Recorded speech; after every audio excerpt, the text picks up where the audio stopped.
Help support the show by joining the Patreon or becoming a YouTube member. Also, hit that like button and subscribe if you want more Browns-focused content.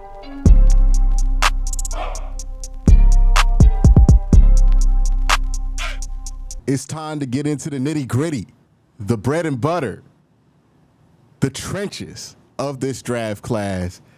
Here to help me out, I got Kyron Samuels here of Sports Illustrated to help us parse out what's going down in there in the trenches in this year's draft class.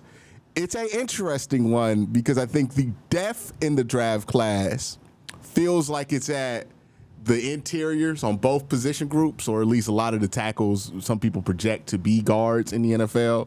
And then there's some edges obviously here.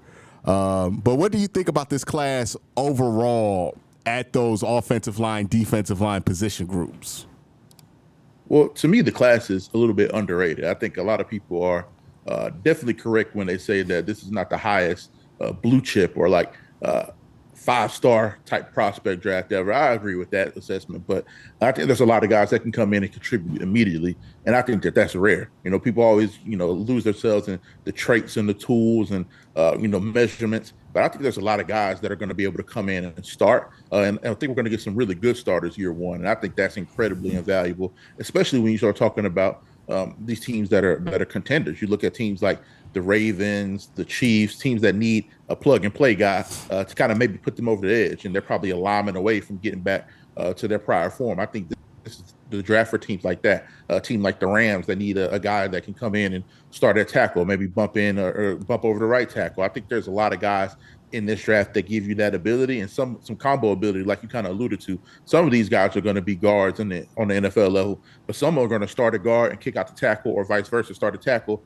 bump in the guard. Let's say a guy gets hurt and they have to start a tackle, but their position probably is going to be a guard. I think that's a guy like Kelvin Banks, who I think is one of the better tackles in the draft. I think he's going to fall to a team that probably has some established tackles and are needing a guy on the interior of the offensive lineman. So before we get into specific players, I really do like the overall makeup of the offensive line class. And some of the guys that really caught my attention early was Armand Membu. I know he's kind of blown up as of late, but I was watching him during summer scouting, and I was like, man, I watched him when they played LSU, because that's pretty much a shootout game last season, not this past season, but the year before with Jaden Daniels. And I'm like, man, this guy is nasty, bro. He's getting after it. Cody Schrader was running behind him. You see a lot of those runs. And then he kind of built upon that. He's still raw. Like, he's still not new to football, but he's still figuring it out a lot. But his athletic profile, his effort, his intensity is crazy. So I think he's a guy that's going to be a top 12 pick. And to me, it's not a surprise at all. This is kind of the trajectory you saw if he were able to put a little bit more together this year, and that's exactly what he did. So I love Armand Membu. I kind of talked about him already, but Kelvin Banks is a guy that I love. I think he's like a classic case of prospect fatigue. Like, he's been such a banner player for 3 years, and then he had that Georgia game, the first Georgia game, where he did give up some pressures to Jalen Walker and Mykel Williams and those guys. But to me, that's not like a disservice. Like, I'm glad I got to see him against that caliber of competition, because those guys are also talked about going in the top 10. That's good on good. So he got a lot of good reps in against them. You kind of saw where he needs to probably improve going to the next level. So I thought he did a fantastic job, adjusting in that game. And then from that game on, when he was healthy and out there, he looked great, in my opinion. So and then Will Campbell's another one, same prospect fatigue with him. I know that a lot of people, the hang up is going to be measurements with his short arms or his not so short arms, based off of LSU's pro day yesterday, where he finally gets the 33-inch measurement. But to me, he's just a solid player all around, man. You talk about somebody that checks all the boxes when you watch this film. He plays with tremendous balance, and to me, that's like when I'm watching an offensive lineman. To me, like, depending on the scheme, it can be kind of hard to like pigeonhole a guy, what you see for him next level. But I like to look for guys that are balanced. If you're staying balanced throughout the rep, pass blocking and run blocking, 9 times out of 10, your functional core strength is great, your footwork is great, your technique is great with your punch timing and all that stuff. So to me, he's one of the players that shows the best punch timing. Even if he does have those short arms, he knows how to compensate for it. He's great with his timing, he's great with his base, and he's great with his balance. So I love Will Campbell and a guy like that. And a couple guys quickly. Josh Simmons from Ohio State. To me, before his injury, he was on pace to maybe pass up some of these guys that I was just talking about. I think he's that good. I know some people have some concerns with his weight and kind of his frame, but I don't think that's a problem, man. I think people should have learned this from Rashawn Slater when he came out. People had some of those same questions about Rashawn Slater with the arm length and some of the size, and he came in and was all pro his rookie year. So Josh Simmons is another guy I like, and Josh Connolly Jr. from Oregon, great frame, 6'4.5", 315. Great film, getting better every year. Those are guys that just really catch my eye. If you're talking about tackles in this draft, I think those are guys that are probably going to be the ones that get the start at tackle, and then we'll see some other guys from there. Yeah, so with Josh Connerly, I think his background's super interesting. I think I heard he played running back in high school, right? Like, you don't really see that very often. Who do you think would be there in that tackle conversation about 33 where Cleveland's picking? And also, do you think Donovan Jackson, is that a guy who you see as a guy who could primarily play tackle in the league, or is he a guard prospect in your eyes? I'll start with Donovan Jackson because to me, I think he's earned the right, and I think he played well enough at tackle to where you have to at least try him there. There's such a premium position in the NFL. You have a guy that looked like he was, I don't want to say out of place at times at guard because he did have a really good, second year as a starter. I thought he took a major step back in 2023. And then this past season, he had a very good season again. And then when he bumped out the tackle, he looked like an entirely different player. He looked like a guy that should have been playing tackle all along. So I think that he's definitely going to be in the conversation somewhere day 2, early day 3, maybe. I don't know about 33. I don't know if I was the Cleveland Browns, I would trust him at 33, especially with some of the players that may be available. You're talking about a situation where I think we could get an early run on some of these tackles. I think you can get Will Campbell off the board pretty early. I think you'll get Mimbu off the board pretty early, probably Banks off the board pretty early. I'm saying in the top 15, 16 picks, I think you'll probably get all 3 of those guys gone. After that, I think Tyler Booker as a guard will probably go in the first round somewhere in the back half. And maybe, Jonah Savania from Arizona, guard tackle combo guy. I think he probably could sneak into the back half. But I think Gray Zabel from North Dakota State, Josh Simmons that we talked about, Josh Connerly Jr., all those guys may be in play there at 33 for the Cleveland Browns. So I think that there's going to be some talent, no matter who gets drafted in that first round. There's going to be some first round caliber players or some starter quality players for Cleveland Browns at the offensive line to take there, and I think they'll be in a good spot. I know we're talking about this draft. I just wanted to get your thoughts real quick. Browns did sign Tevin Jenkins, right, who was a prospect, I think, 3-4 years ago, Oklahoma State tackle guy. What do you think there's a chance he had a weird career where he got hurt at the beginning of his career, only 150 snaps at played tackle at Oklahoma State, been a guard since then. Do you think that's somebody who, you talk about some of these guys maybe starting at guard, swinging out to tackle. Do you think, from what you remember of your evaluation of him and what you've seen of him in the NFL, is that somebody who could potentially kick out to tackle? I'm not sure, especially after all the injuries. It's kind of tough to probably change a little bit of that body frame wise, just getting in that kind of shape, because he would need to lean out a little bit and kind of get a little bit more thin to play out there. I don't know to answer your question, but I think he's a player that has shown promise in spurts. So he's been an up and down player. He has some really good stretches, some really, some inexcusable stretches. But then you see him, kind of level it out. I think overall he's a player that you can mold. I still think he's young enough to where he can probably work his way into a quality starter, or at least an above average starter, which is hard to find in the NFL. I mean, especially along the offensive line. You look at all these teams, the teams that are going deep into the playoffs every year are one of the few teams that have 5 offensive linemen that can get the job done. It's always going to be a tried and true formula. So I think he can work his way into a above average starter, preferably at guard. I think it would be best tailored to his skill set at this point. All right, let's talk about the other side of the ball, defense. Browns have the number 2 overall pick. Abdul Carter's been a name a lot of Browns fans have been hearing for a very long time. I'm interested to know because, opinions do vary. He's not a unanimous, number 1 prospect guy, but he is somebody that a lot of people love or a lot of people are, a little bit more indifferent on. Where are you at with Abdul in your evaluation of him? Well, I like Abdul a lot. I'll say that. To me, he's not even in my top 5 of overall players in the class, and that's no slight or disrespect to him. I just know what I'm getting from other guys more when I say that. I know what I'm getting from Travis Hunter. I know what I'm getting from an Ashton Jeanty. I know what I'm getting, or what I believe that I'm going to get from the Will Campbell and Kelvin Banks of the world. I trust those guys because I've just seen it so many times from them. Abdul has all the tools that we talked about. This is his first year playing edge, and I thought he was phenomenal for the most part. but there's still some rough edges he needs to round out. But if we're talking about number 2 overall pick, would the talent warrant that? 100%. He has that talent. And if you're talking about projecting towards the future, he could be the player that ends up being the best in this draft, regardless of position. So I understand, especially pairing him with a guy like Myles Garrett on the other side, that would be extremely beneficial to him because you cannot zero in on him. He's going to get a lot of one-on-ones. He's going to be able to create a little bit more than he would should he go to a team that has, that doesn't have another premier in. So I think the pick would make a ton of sense for the Cleveland Browns at number 2. But I also do think that there are some, better players in the draft. Like, to me, if I was, picking for the Cleveland Browns and Travis Hunter's on the board, there's no way I let Travis Hunter, slip by me, especially when you're talking about a situation where the Cleveland Browns have a dedicated fan base. But you talk about, putting asses in the seat. That's a guy that's going to do that. Everybody's going to come to want to see Travis Hunter. He's a guy that helps you, presumably on both sides of the ball. I truly believe he's going to be a guy that even if he doesn't play, the amount of reps he did in college, he's going to play both sides in the NFL. And I think at least a 70-30 capacity, probably 70-30 being leaning towards the cornerback side, playing a little bit more defensive back. But I think he's a better wide receiver. This is my opinion. But I think he's a guy that, will be a no-brainer pick. But I also feel like Abdul Carter, because you have Myles Garrett and because you have, a pass rush plan to develop for him, I think that's a safe pick for Cleveland as well. Let's talk about detour a little bit to Travis Hunter because I do find him as like the most fascinating player. One of the things that I'm interested to think about is you see offensive linemen in the NFL routinely play about 1,000 snaps a year, right? Skilled players is usually about 700, 800 snaps.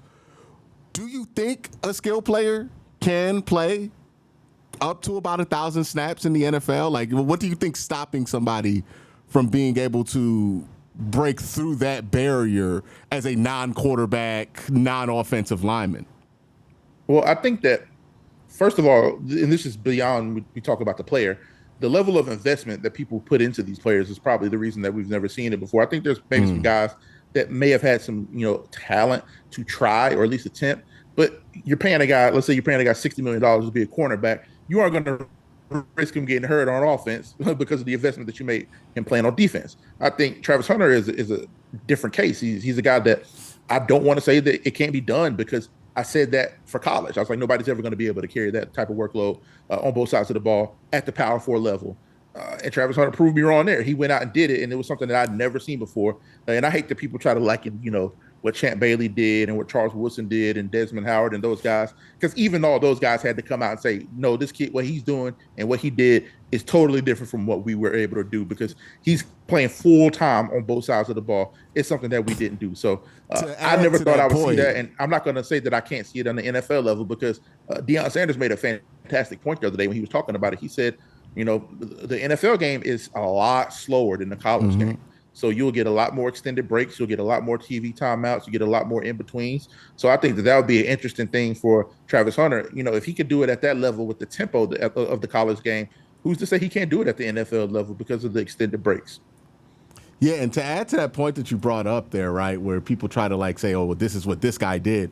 I think what Chris Gamble, if you combine all the rushing and receiving yards, Chris Gamble, Jabril Peppers, Miles Jack, and Charles Woodson had in all of their years in college, Travis Hunter outgained them by 80 yards combined. Crazy. Yeah, we ain't never seen this. People don't understand how good he was a receiver. Like last season, his 2023 season, he had, I don't know how I remember, he had 57 catches, 720-something yards, and 8 touchdowns. That's nuts. He did that in only 8 games because he got knocked out of that game against Colorado State. Then he sat out 3 games. So he essentially missed 4 games. Then he comes back this season. And he didn't just, have a good season as a receiver. He was top 5 in Power 4 football in all the major statistics.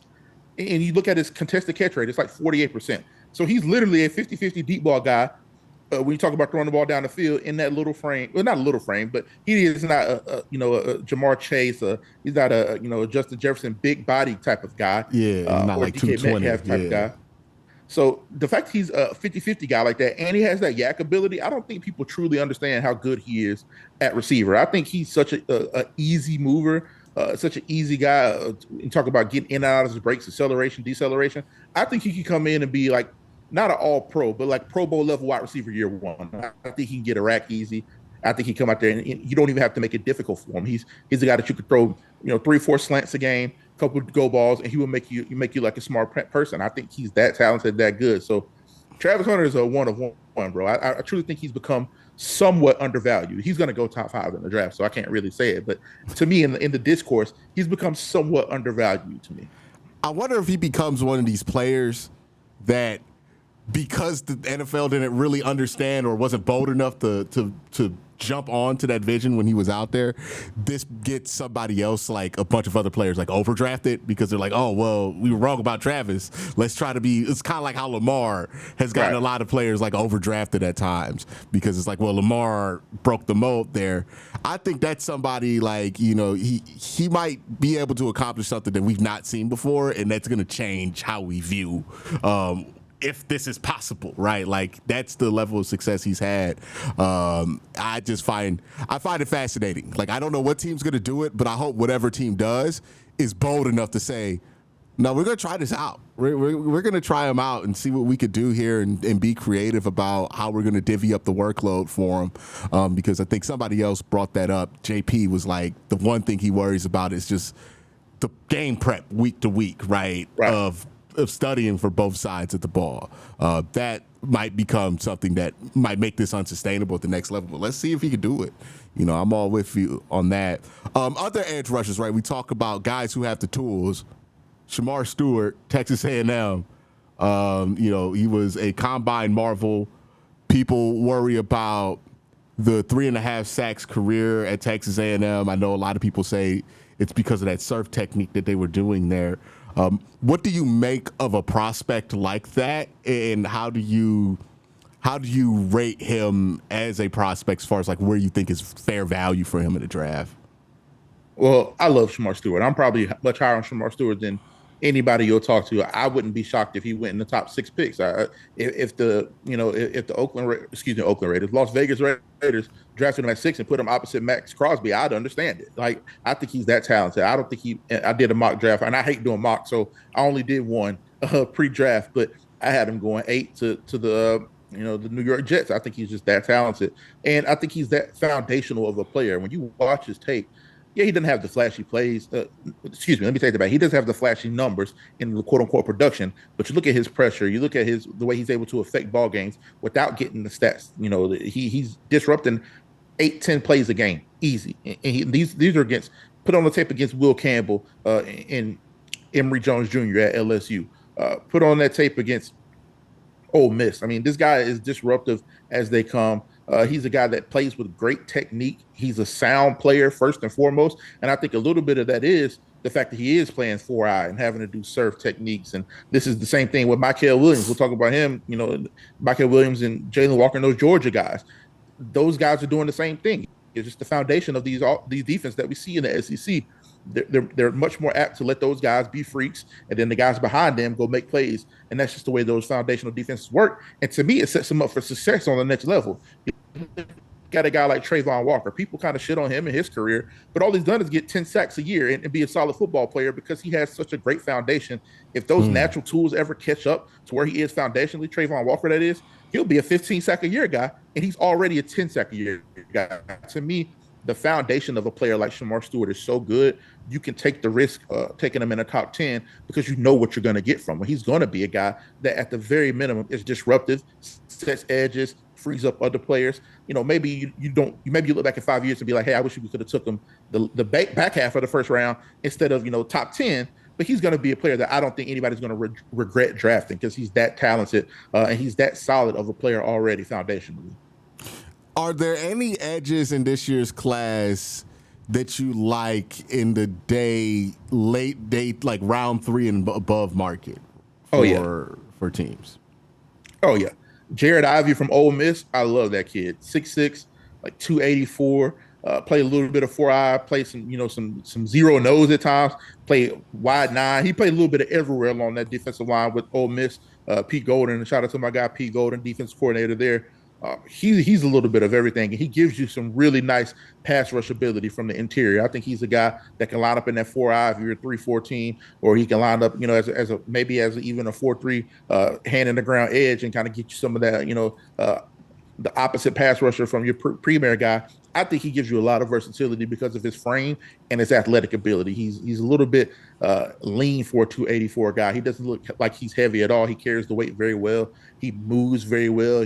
When in the stunts and in the defensive stunt game, he leans very well. He gets skinny, is what we like to call it, when he's getting through those gaps in between those linemen. He does a great job of getting skinny and making those plays because he's coming in tight off of those chips and those doubles, and he just does a lot of things right to me. And I think he's a guy that has some really good upside. If you're talking about third round, maybe even late second round. Another guy is Jordan Burch from Oregon. He was hurt a lot at Oregon, but I think he has some of that same ability in terms of pass rush ability and the solidness against the run in that frame. He's 6'4", closer to 280. He's another guy that I think that'll be in that range that can give you some really good upside.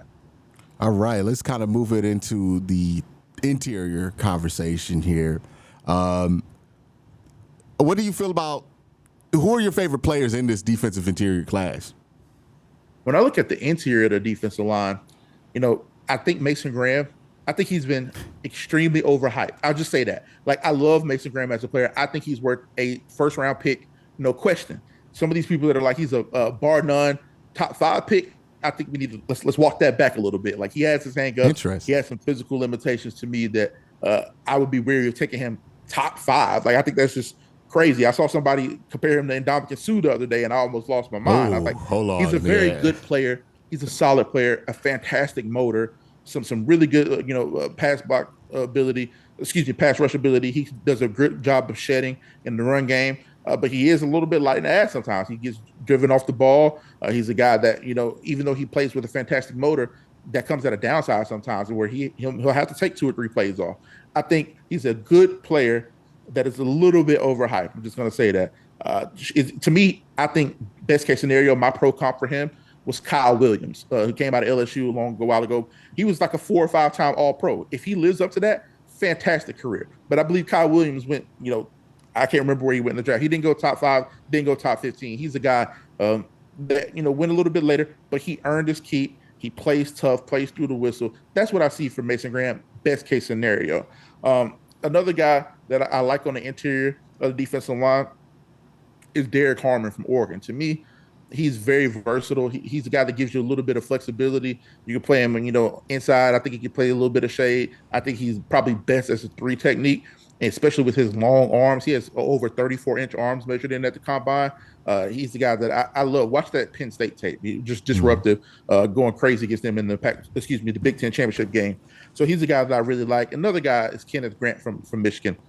To me, he's another guy that has to get a little bit better shape. I have to be honest about that. But if you talk about his athletic upside, I think he's a little bit more freakish than Mason in terms of their athletic ability because of how big he is. He's in the 330s. And I think if you can get him in a little bit better shape, snap-to-snap consistency, he's another guy that I would have no problem if somebody reached and took him in that back half of that first round, because I think his ability warrants it. So those are probably the 3 best interior guys to me for the draft. But the interior of the defensive line class is very deep. I like that class a lot. What do you make of it like a Darius Alexander? He's a guy I like a lot. I got to see him at the Senior Bowl too. To me, I think his best football is ahead of him, and that's what you really like about a guy like that, is that he's still getting better. And I think that if he did sneak into the back half of the first round, I wouldn't be shocked. I wouldn't be surprised. I think you probably feel a little bit better if you could take him like midway through the second round. I think that's where his best value, if you talk about the best value for a player like that. But he's a guy with a lot to love, that motor he plays with, his ability to get off of blocks. Whether it's passing game, run game, I like how he just disengages. He doesn't try to stay too long. If a move isn't working, he has his move to counter with. He's good with his hands. I like that a lot about him, especially coming from a smaller school. You want to see those guys dominate and then translate that to a setting like the Senior Bowl. And I thought he did a fantastic job of that, because from the day one, he made sure people knew that he belonged. So I was really excited about that. All right. And, I think you always find these players that you just kind of like. It's not like you would take them super high. One of those guys for me is CJ West. I like watching CJ West play. I know it's the small arms, right? Undersized stuff. What do you think of CJ West, and where do you think he fits best as far as his role on the defensive line? Well, it's kind of tough because he's such a stocky guy. He's such a a compact frame guy. You kind of have to pigeonhole him inside, the Mm-hmm. shade, the nose guard type deal. But he's only 360. He's not that super stout guy. He's not like a BJ Yeah. Raji frame at all. He's a little bit thinner and he's very quick. Like he's a guy that has some nice athleticism, some good quick twitch. So I like him, playing a little bit of shade technique for 4-3 defense. And you get him in there. I don't think he's quite stout enough to play 3-4 nose or anything like that. But get him in there and get him in there as a rotational guy. I think he'll have a really good career. I think he's a fourth round pick, fifth round pick, but a guy that'll stick. I think he has a future. I can't believe it slipped my mind, but another guy I want to talk about was Walter Nolan from Ole Miss. I love Walter. I know some people have their hangups about Walter, but I thought the one thing I wanted to see him do this year was, play through blocks a little bit better because he is a penetrator. He likes to get in there and kind of play around those blocks sometimes. And he is disruptive when he does. You watch the game against Florida. I think that was probably the best, maybe for any defensive lineman, regardless of interior or edge. I think he took over that game more than I saw anybody take over a game this year. It was pretty impressive. So, but I thought he did a great job of playing through blocks this year, and I think he's going to be a top 20, 25 pick, and he's that good.